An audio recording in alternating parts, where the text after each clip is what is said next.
Today's guests are James Taylor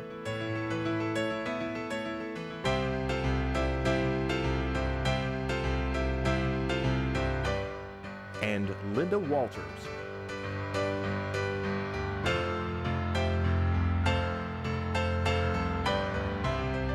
We join their conversation in the Faculty Lounge.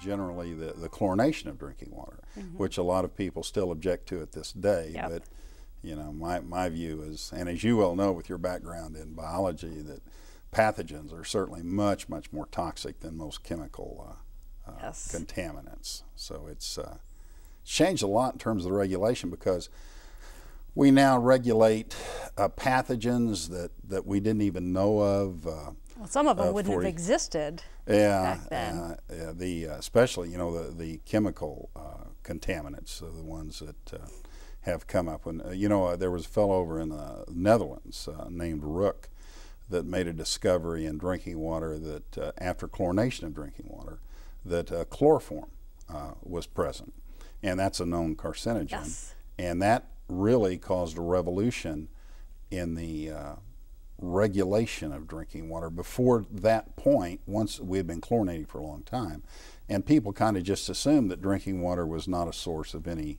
sickness or adverse health effects. They thought for really about 20 or 30 years it was just basically a hydraulic issue of pumps and getting the water to the people, and really not worrying too much about quality, which was couldn't have been more wrong. Couldn't have been more wrong. There are a lot of issues with quality. Well, your work's been mainly with membranes. Can you tell me? Yeah, we've done a lot of work with membranes, but honestly, we've done a whole lot of work with all drinking water processes: coagulation, softening, ion exchange, oxidation, disinfection, and membranes. But we're probably most famous for the work we did in membranes. At UCF back in 1981, we published the first work that showed that membranes could be used effectively for the treatment of fresh water, and would really put out a water quality that was superior to any other process.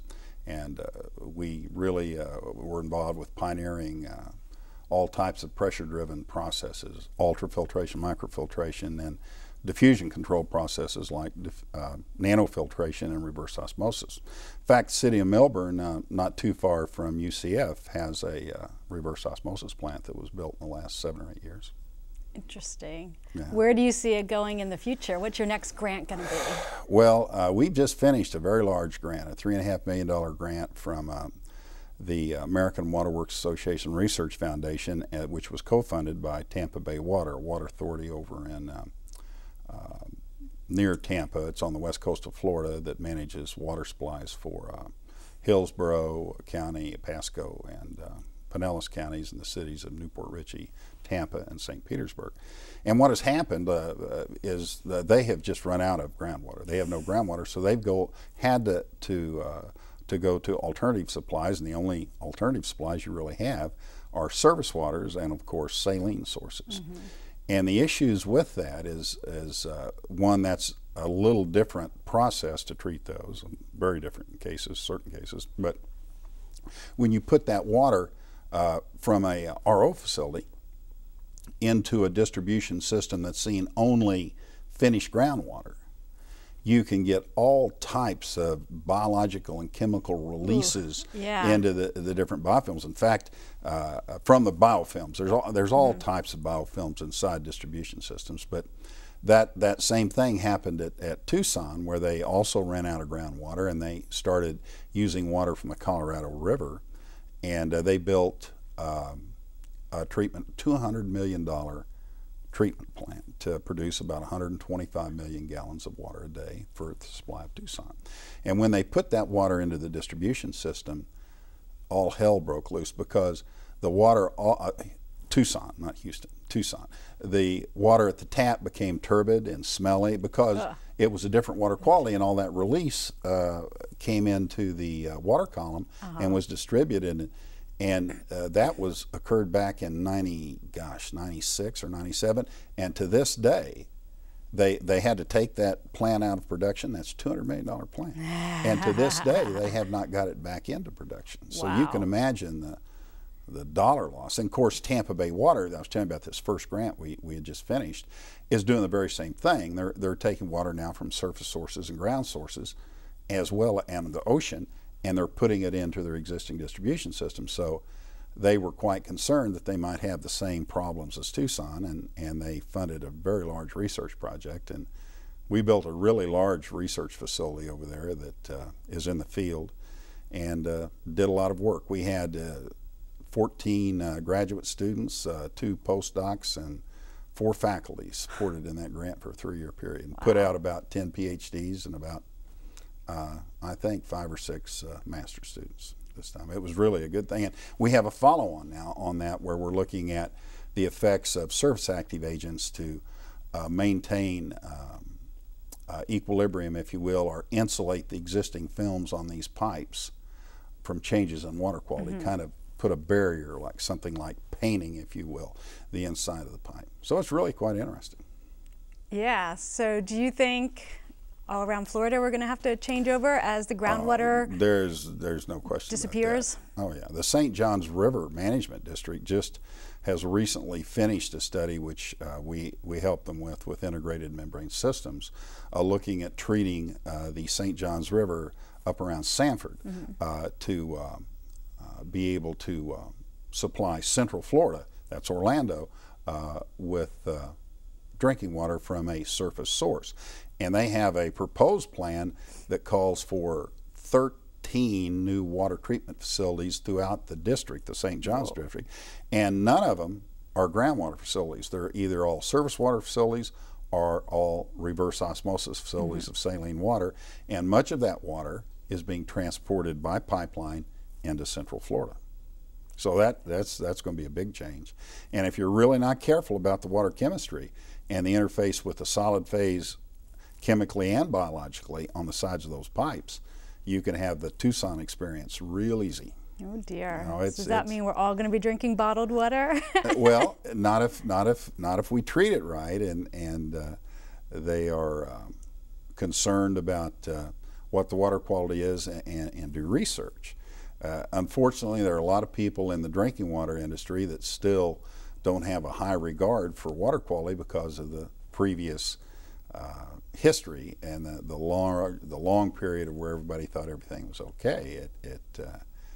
Unfortunately, there are some people in all types of industry, but I hear this talk many times from people in utilities and other areas associated with utilities. Well, you know, I don't see any problem, so why should we change anything? And people really don't know about the problems. I mean, you know, one of the things, and you're probably involved with health-related work every once in a while, and one of the biggest things that's happened recently was in Milwaukee, where a water treatment plant failed to treat the water in Lake Michigan properly, and because of that, it happened to coincide with a rainfall event right after spring, where a bunch of Cryptosporidium oocysts were washed into the flume, and there were about 144 people that died, and 450,000 people that were made seriously ill in Milwaukee, Wisconsin, back in '93 because of failure of the water treatment. And the only reason that we found out about that is because some physician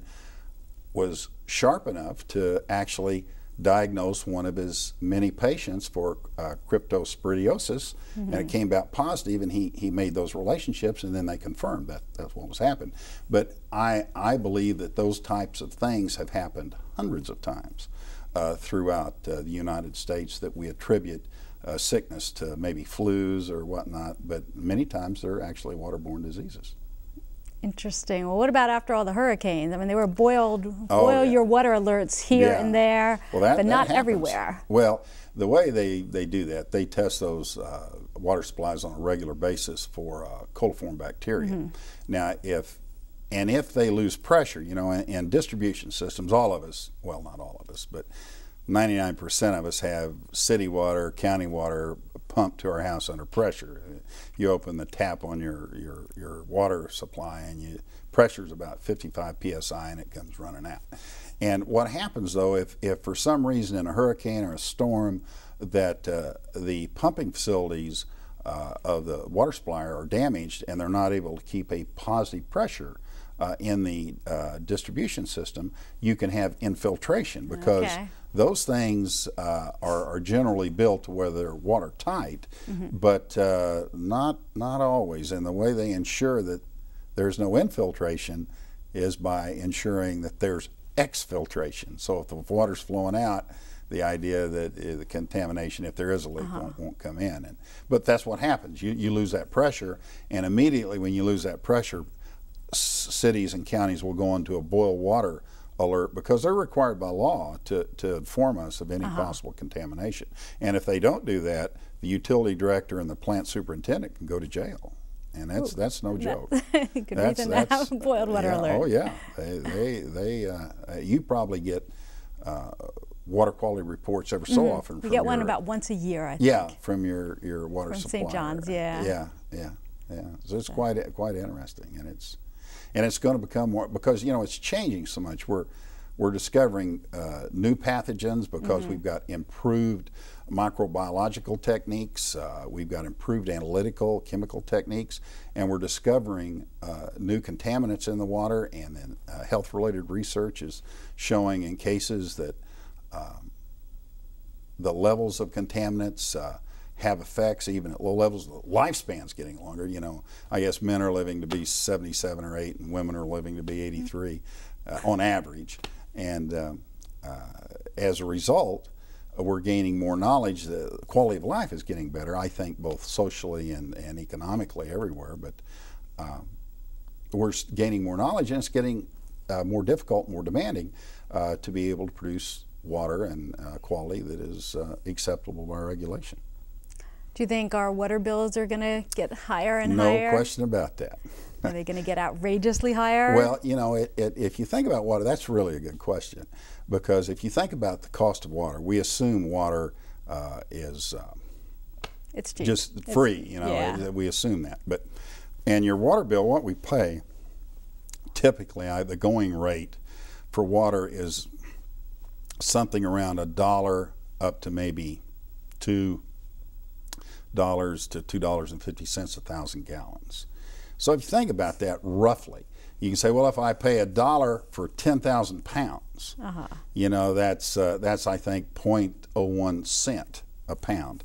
There's nothing that inexpensive that you can buy anything else. So we really do not, in my opinion, pay enough money for water treatment, because the water quality standards that we have, the regulations are for the minimum water quality. And when you get really, really good water quality, it's noticeably different. It tastes better. And in my own opinion, I think it makes people feel quite a bit better. Keeping yourself hydrated is a real key in good health. Yes, it is. So tell me some more about the membranes that you've been working on. Well, membranes are really very versatile. If you think about water treatment before membrane technology and what were they doing before membrane technology? Well, it was, when they had sources, saline sources, like we did have a reverse osmosis plant in the Keys, back in the late 70s, but they took it out of service because it was so expensive to operate. But for treatment of fresh water, what you have a membrane. A membrane really is just a semi-permeable plane, if you will, or a surface, and usually the membrane itself is made up of some support structure which can support this very thin film, and then there's a coating, a chemical coating on top of the support structure, and it has, depending on what type of membrane it is, if it's an ultrafilter or microfilter, the pores, if you will, have a nominal diameters of anywhere from 0.1 to 0.01 microns. And if you go to diffusion control, like you'd remove ions with, nanofilters are reverse osmosis membranes. The pore diameter would be 10 to the minus 3 to 10 to the minus 4 microns. That's very like small. 10 to the minus 10 meters. Yes. That's pretty small. You can remove viruses, you can remove bacteria, you can remove cyst, and you can remove contaminants almost to below the level of detection if you want. So what we've done with terms of membrane technology, as the field has moved forward and discovered new contaminants, the older processes, like when we just take a surface water source, we would simply measure turbidity or color, and we'd use a coagulant like alum aluminum sulfate or ferric sulfate or something like that to remove that. And we would think that that would be adequate because the water would be clear, and it would have a little chlorine taste to it, but we could get by with that. What has happened since we're starting to regulate chlorinated organics and now pathogens, all types of pathogens, and then algal toxins that are a concern, endocrine disruptors, other new drugs essentially that have been discharged that we all consume to some minute degree are now in the water. And the older processes that have been around to treat turbidity and color really don't remove the new contaminants well enough. And so we've had to go to alternate processes, and membranes are really the most versatile because a membrane presents a static barrier, and yet the water flows through the membrane generally, and the contaminants are rejected. Right. And it's static, whereas if you're in a coagulation process, that's a dynamic process where you put some type of coagulant in the water and you form a solid, a flock, you know, but you're mixing all that stuff, and you're hoping that the contaminant and the flock will collide, and then when you finish that, you go to a sedimentation process, and you want that flock to settle and the water to flow off and people drink it. But it doesn't work as well, not nearly as well. You know, with the membrane process, for instance, for cryptosporidium, we did some work in St. Louis with American Water Services Company where we documented log removals of 1 cryptosporidium oocyst for every 10 million oocysts that were challenged, which is about nearly 1 million to 100,000 times better than a conventional water treatment process does. Could somebody still get sick from that one that passes through? There is no such thing as absolute treatment. I mean, I don't care how well you put a treatment process together, you can always talk about 1 per 200 trillion if you want, or 1 per billion.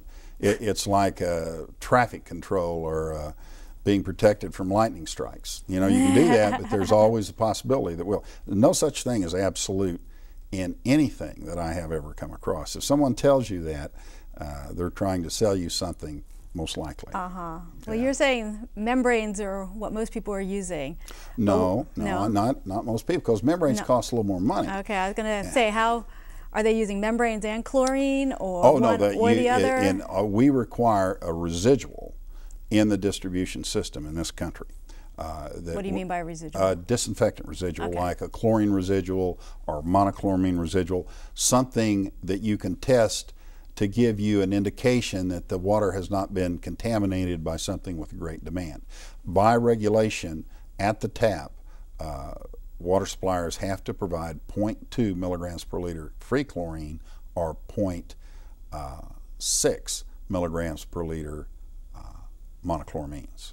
So those are the 2 principal disinfectants. That's the residual part. That's really for residual maintenance and distribution. There are other disinfectants, ozone and UV radiation, but there are no residuals that you can get with ozone of any significance and or UV radiation. So you've got to have the residual. So we use, you know, membranes are part of a lot of times an integrated membrane system, because for really bad water supplies, like you might have in the Mississippi River, you have to pre-treat the water so you can put it into a membrane process, and then it will not overly foul the membrane, and you can produce effectively, or you can encapsulate certain types of contaminants that can be removed by size exclusion membranes, which would be like ultrafilters or microfilters. Okay, so do you think we're training enough people to protect our water? You Well, said you had a large number of students helping on some of your projects. Yeah. Well, you know, the problem, and again, is that the technology is changing so rapidly.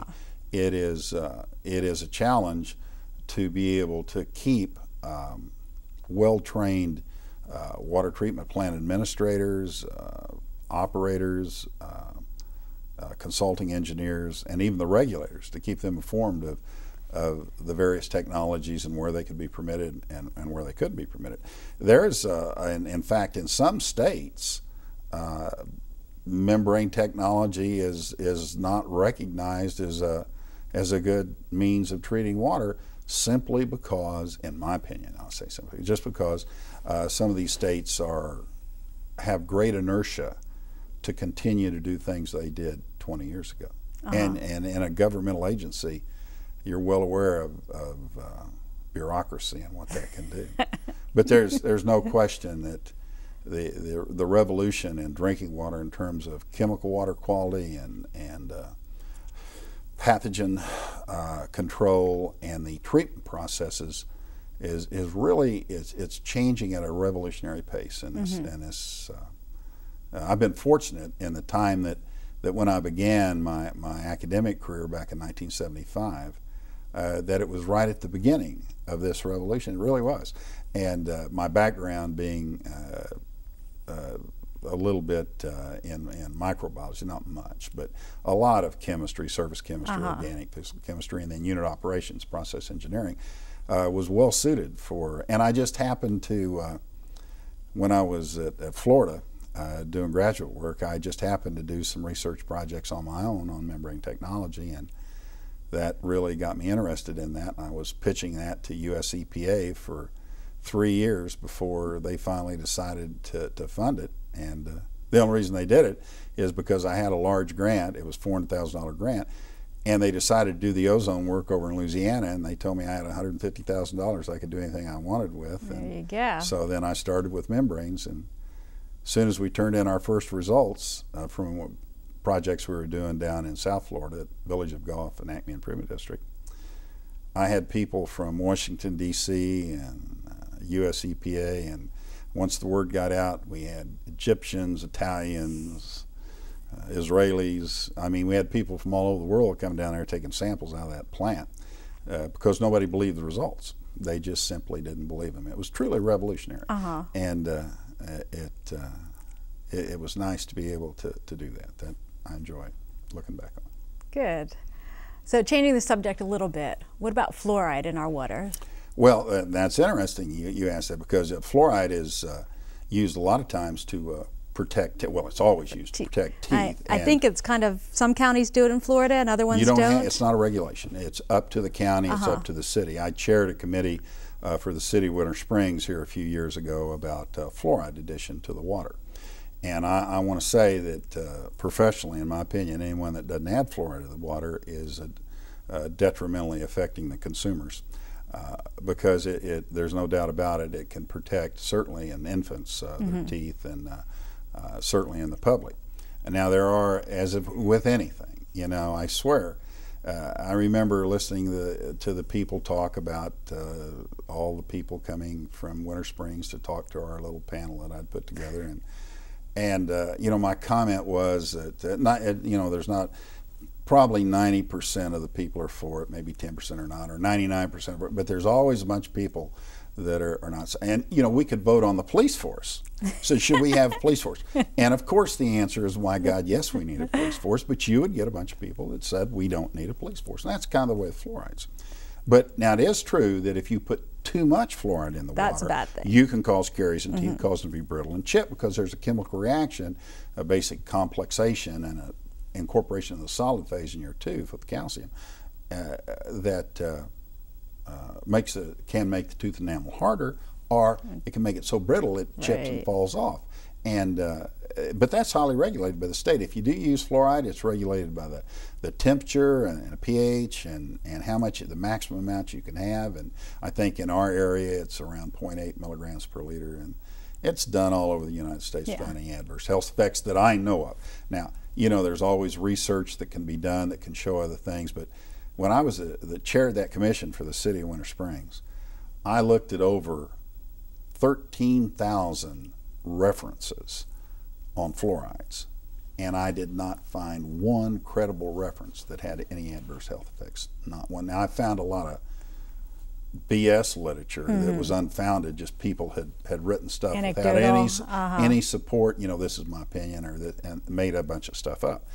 And why they do that, I don't know. You know, I swear I don't know. But I feel strongly about the use of fluoride.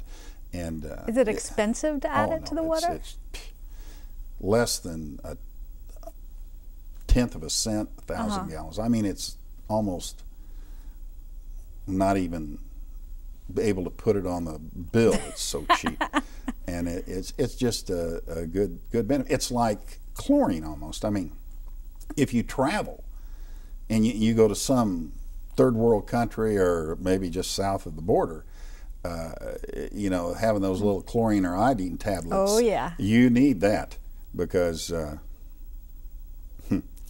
if you get some bacterial infection and you get dehydrated and you've got excessive diarrhea, excessive diarrhea, waterborne disease, I think kills more people in the world every year than heart disease or cancer at this point in time, especially in the undeveloped countries. That tsunami, all the problems that are over there, and the lack of purified water is the major problem at the point. So it's a serious concern in terms of well, but you've got to get people to agree on things. You know, no matter what we're going to do, I don't think we're going to live forever. Although, you know, I bet you in a couple of 100 years, the average lifespan is going to be 100 plus. So maybe that'll be an issue someday.